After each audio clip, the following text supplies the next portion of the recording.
성도 여러분 안녕하셨습니까? 주님의 은혜 가운데 또 일주일 또 잘 지내시다가 참여하신 모든 분들을 진심으로 환영합니다.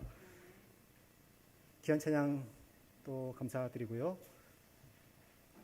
여러분 다음 주에 어떤 행사 있는지 아시죠? 우리가 광고를 계속했는데 전교인 가족 초청의 안식일입니다. 그래서 우리 교회에 속한 모든 분들 다 나오시고 또 주변에 또 아시는 분들 다 초청하셔서 아마 다음 주에 저희가 이 교회 아주 가득 채워서 하나님께 영광을 돌리는 귀한 시간 되셨으면 참 좋겠습니다. 여러분께서 기도해 주시고 또 선교회에서도 많이 노력해 주셨는데 또 많이 함께 협력해서 노력해 주시면 참으로 감사하겠습니다. 오늘은 선한 영향력을 꿈꾸며 사십시오. 이런 제목으로 요한복음 1장 19절부터 34절에 있는 말씀을 본문의 말씀으로 함께 보시겠습니다. 짐 콜린스라고 하는 분은 이렇게 말했습니다. 성공이란 세월이 흐를수록 가족과 주변인들이 나를 점점 더 좋아하는 것이다. 여러분 어떠십니까? 그렇게 생각하십니까? 예. 정말 시간이 지나면 지날수록 가족들과 주변에 있는 사람들이 나를 점점 더 좋아한다. 그렇게 하면 참 성공하는 사람일 것 같습니다.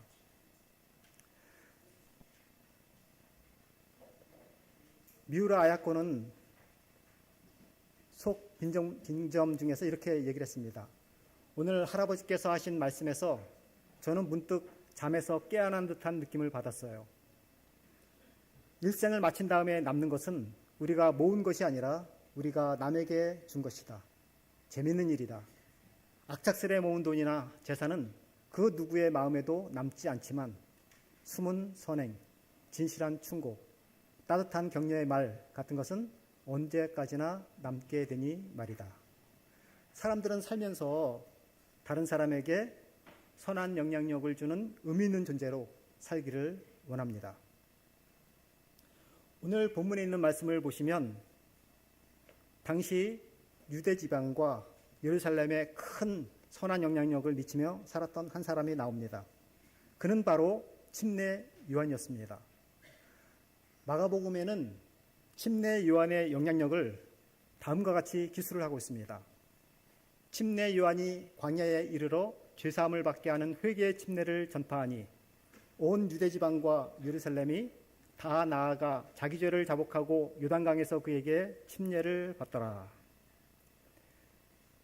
요한이 회개의 침례를 전하는 말을 듣고서 이 본문의 50절에 보시면 온 유대 지방과 예루살렘이 다 나와, 온이란 말과 다라는 말을 사용해서 그 영향력이 대단했다 하는 말을 기술하고 있습니다. 오늘 전체적인 이 본문의 말씀을 통해서 어떻게 하면 영향력을 끼칠 수 있는, 선한 영향력을 끼칠 수 있는 사람이 될 수 있는지 몇 가지 요소를 살펴보면서 함께 은혜를 나누기를 원합니다. 첫 번째는 침례 요한은 사명적인 삶을 살게 되었습니다. 우리가 살아가면서 어떤 사명감을 가지고 살아가게 될 때 큰 영향력을 행사할 수가 있습니다. 이 사명감이라고 하는 것은 삶의 목적을 분명히 아는 것이죠. 침례 요한은 삶의 목적이 분명히 있었습니다. 그 목적은 예수님의 길을 예비하는 것이었습니다. 그는 광야에서 약대 털옷을 입고 메뚜기와 석청이라고 하는 야생꿀을 먹고 지내면서 회개를 선포하게 되었습니다. 당시에 그의 삶의 모습, 그의 메시지는 백성들에게 신선한 충격을 주어서 많은 사람들이 그에게 몰려들게 했고 그를 메시아로 여기기도 했습니다. 그래서 유대 지도자들은 이 침례 요한이 너무도 궁금해서 사람을 보내서 내가 누구냐고 묻기까지 했습니다. 요한복음 1장 19절로 23절에 보면 유대인들이 예루살렘에서 제사장들과 레위인들을 요한에게 보내어 내가 누구냐 물을 때에 요한의 증언이 이러하니라. 요한이 드러내어 말하고 숨기지 아니하니 드러내야 하는 말이 나는 그리스도가 아니라 한데 또 묻되 그러면 누구냐? 네가 엘리야냐? 이르되 나는 아니라. 또 묻되 네가 그 선지자냐? 대답하되 아니라. 또 말하되 누구냐? 우리를 보낸 이들에게 대답하게 하라. 너는 내게 대하여 무엇이라 하느냐? 이르되 나는 선지자 이사야의 말과 같이 주의 길을 곧게 하라고 광야에서 외치는 자의 소리로라 하니라. 집내 요한은 자기는 그리스도도 아니고 엘리야도 아니고 그 선지자는 모세가 나와 같은 선지자가 오게 될 것에 대해서 예언했었는데 그것은 구약의 메시아를 가리키는 것입니다. 자기는 그리스도도 메시아도 엘리야도 아니라고 말했습니다. 단지 나는 주의 길을 예비하는 광야에서 외치는 자의 소리라고 말했습니다. 침례 요한은 레위 지파의 후손으로 제사장 집안이었고 구약의 마지막 선지자였습니다. 게다가 말씀의 은혜가 넘쳐서 많은 사람들이 따랐지만 정작 그 자신은 아무것도 아니라고 말했습니다. 그는 자신의 신분이 드러나는 것보다는 주의 길을 예비하는 자신의 사명을 더 중시했습니다. 인기가 높아졌어도 그의 사명은 흔들리지 않았습니다. 사람들이 몰려들면 그때 예수님을 소개했고 또한 자기의 제자들을 예수님께 보내서 예수님을 따르게 했습니다. 이처럼 침례 요한의 삶의 목적은 예수님을 하나님의 아들이라고 증거하는 것이었습니다. 그는 예수님을 세상 죄를 지고 가는 하나님의 어린 양이라고 증거했습니다. 또 요한복음 1장 32절에 보면 예수님을 침례를 주었을 때 성령이 비둘기와 같이 하늘로부터 내려왔다라고 증거하고 있습니다. 또 최종적으로는 요한복음 1장 34절에 내가 보고 그가 하나님의 아들이심을 증거했다. 그렇게 말하고 있습니다. 우리도 예수님을 믿는 우리 모두는 요한처럼 우리의 사명이 하나님이신 예수님 또 구주 되시는 예수님의 삶을 증거하는 모습이 되어야 하는 것입니다. 예수님을 증거하는 사람을 우리는 선지자라고 말합니다. 보통 선지자란 어떤 사람을 말할까요? 선지자는 앞으로 일어날 일을 말하는 사람입니다. 그런데 그 정의는 가장 소극적인 정의입니다. 둘째, 선지자는 죄악된 세상에 하나님의 뜻을 전해서 회개하는 역할을 하는 사람입니다. 근데 가장 일반적인 선지자의 의미는 예수님을 증거하는 사람입니다. 그런 의미에서 예수님을 증거하는 사람 모두를 우리는 선지자라고 말할 수가 있는 것입니다. 그러면서 이 예수님은 침례 요한을 일컬어서 마태복음 11장 11절에 내가 진실로 너희에게 말하노니 여자가 낳은 자 중에 침례 요한보다 큰 이가 일어남이 없도다 그랬습니다.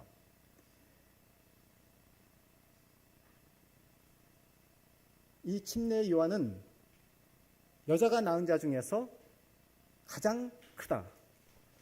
요한 전에 엘리야, 모세 가장 위대한 선지자라고 생각을 하지만 침례 요한은 그렇게 그들에 비해서 위대한 사역을 한 것도 아니고 어떤 기적을 일으킨 것도 아님에도 불구하고 예수님께서는 그를 여자가 낳은 자 중에서 가장 큰 자, 가장 부름을 받은 사람들 중에서 가장 큰 자라고 말하고 있습니다.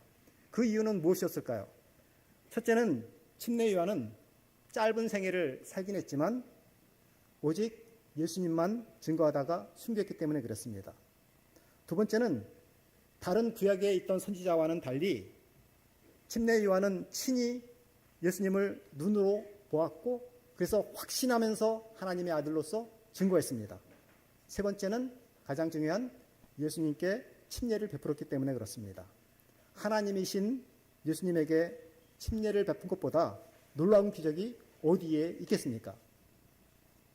이렇게 예수님을 보고 예수님을 직접 증거했던 침례 요한. 그래서 이 침례 요한을 여자가 낳은 자 중에 가장 뛰어난 자라고 말씀을 하고 계신 것입니다. 침례 요한은 장수는 하지 못했지만, 많은 일을 하지는 못했지만, 많은 기적을 일으키지는 못했어도 가장 구체적으로 정말 멋지게 예수님을 증거함으로 가장 큰 선지자라고 하는 칭호를 얻게 된 것입니다. 마찬가지로 우리 인생의 성패도 큰 일을 많이 하는 것에 달려 있는 것이 아니라 예수님을 어떻게 멋지게 증거하는 삶에 달려 있다라고 말할 수가 있겠습니다. 우리는 우리 자신이 가진 소유와 재능을 최대한 활용해서 예수님을 증거하는 일을 인생 최대의 목표로 삼게 되시기를 바라겠습니다. 우리가 거룩한 사명감을 가지고 천하보다 귀한 영혼이 구원받도록 자신의 귀한 것을 투자하고, 광야에서 외쳤던 침례 요한처럼 자신이 있는 곳에서 외치는 자의 소리로 살게 되시기를 바라겠습니다. 침례 요한은 자신을 소리라고 말했습니다. 소리는 어떤 말을 내야 되죠. 침례 요한은 그의 입에서 어떤 소리가 나왔습니까? 그리고 나의 입에는 어떤 소리가 나옵니까? 자신을 높이는 소리가 나옵니까? 아니면 예수님을 높이는 소리가 나옵니까? 나의 소리는 예수님을 높이고 예수님을 증거하는 소리가 나와야 합니다. 소리는 보이지 않고 들리기만 합니다. 침례 요한은 사람들이 자신을 보는 것이 아니라 예수님을 보기를 원했습니다. 자신이 모습이 보이지 않아도 소리를 통해서 예수님을 소개하면 그것이 바로 광야에서 예수님을 외치는 소리의 역할을 잘 감당할 수 있게 되는 것이었습니다. 선지자들은 다 소리였습니다. 베드로서 1장 21절에 보면 오직 성령의 감동하심을 입은 사람들이 하나님께 받아 말한 것이라고 말했습니다. 즉 성령의 감동하심을 받아 말할 때만이 하나님의 소리를 낼 수가 있는 것입니다. 우리 자신이 성령을 통해서 감화 감동이 있지 않는 이상 우리 입에서 나오는 소리는 자신을 자랑할 수밖에 없고 대중의 시선과 이목과 인기를 끌려고 노력할 수밖에 없는 것입니다. 그러나 침례 요한처럼 성령 하나님의 감동을 통해서 조율을 받은 사람들은 결국 하나님을 높이고 하나님을 증언하는 그런 소리로서의 역할을 감당하게 되는 것입니다. 여러분, 우리도 이 땅에 살면서 사명 있는 삶을 살기 위해서 매일 성령의 침례를 통해서 조율하는 그런 시간이 있어야 되겠습니다. 성도에게는 예수님을 증거하는 위대한 사명이 있습니다. 우리는 예수님께서 주신 사명을 마음에 품고 그리고 세상적인 욕심을 비우면서 살아갈 때 더욱 큰 영향력 있는 선한 삶을 살아갈 수가 있는 것입니다. 우리는 사명에 더욱 집중해야 되겠고 우리의 삶을 더욱 단순화해야 되겠습니다. 여행자가, 순례자가 짐이 많으면 여행이 참으로 힘이 듭니다. 우리 인생길에서도 소유가 너무 많으면 영성을 잃기가 쉬운 것입니다. 우리의 욕심은 점차 덜어내고 우리의 호주머니를 비우는 삶, 그것은 참으로 어려운 일이긴 하지만 오늘날 이 시대에 살아갈 성도들에게 꼭 필요한 삶일 것입니다. 돼지는 마구 먹어대는 수환동물로 알려져 있지만 실제로는 자기 양의 80% 이상은 먹지 않는다고 그럽니다. 그래서 돼지에게는 위장병이 없다 그럽니다. 학은 자기 양의 40%만 먹기 때문에 날씬한 모습으로 활기차게 오래 삽니다. 반면에 사람은 자기 양의 150%까지 먹는다는 것입니다. 그래서 우리는 그 욕심을 덜어내고 건강하고 행복하게 살아질 수가 있는 것입니다.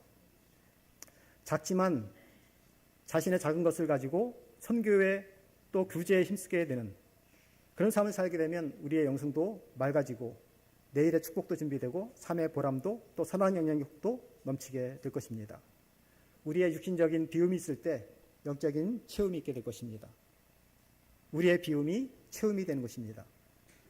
우리의 사명을 이루기 위해서 되도록 욕심을 버리고 단순하게 살기 위해 노력하는 우리가 되시기를 바라겠습니다. 두 번째로 이 선한 영향력을 주는 사람이 되기 위해서는 겸손한 태도를 가져야 한다는 것입니다. 당시 침례 요한은 인간적인 면에서는 예수님보다 훨씬 앞선 존재였습니다. 생일도 6개월이 빨랐고 사역도 앞서서 크게 일으켰습니다. 그럼에도 요한은 자신을 낮추고 예수님을 철저히 높이면서 주의 길을 예비하고 곧게 하는 자로서 겸손하게 살았습니다. 당시의 침례 요한은 사람들이 메시아로 착각할 정도로 영적인 능력과 권세와 인기가 대단했습니다. 헤롯 왕도 두려워했습니다. 그러나 그는 그런 인기에 정신을 빼앗겨서 교만하지 않았습니다. 오히려 침례 요한은 예수님의 신발끈을 풀 자격도 없다고 말했습니다. 요한복음 1장 27절에 나는 그의 신발끈을 풀기도 감당하지 못하겠노라. 유대 지역에서 이 도보시에 샌들을 신었는데 주인은 초대한 손님이 방문을 하게 되면 자기 집에서 가장 천한 노예를 시켜서 손님의 그 신발끈을 풀고 발을 씻기게 하는 것이 관례였습니다. 즉 침례 요한은 예수님에 비하면 자신은 신발끈을 풀어주는 최하층의 노예와 같다고 비유한 것입니다. 침례 요한은 또한 사람들이 자신을 찾아오면 자신보다 더 귀하신 예수님께 사람을 보냈습니다. 예수님의 첫 제자가 누구였는지 아십니까? 안드레였습니다. 그런데 이 안드레도 처음에는 침례 요한의 제자였습니다. 요한복음 1장 35절로 37절에 보시면 또 이튿날 이 침례 요한이 자기 제자 중에서 두 사람과 함께 서 있다가 예수님께서 건의심을 보고 말했습니다. 보라, 하나님의 어린 양이로다.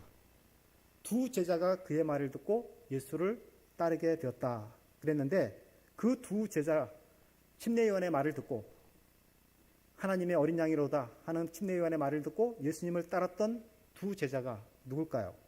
1장 40절에 보시면 요한의 말을 듣고 예수를 따르는 두 사람 중에 한 사람은 바로 시몬 베드로의 형제 안드레라. 그래서 이 안드레, 예수님의 최초의 제자가 됐던 안드레는 원래는 침례 요한의 제자였고요. 또 다른 제자는 증거는 분명하진 않지만 많은 사람들이 말하기를 제자 요한이었다. 그렇게 말합니다. 요한은 정말로 영향력 있는 사랑의 제자였죠. 이처럼 이 침례 요한은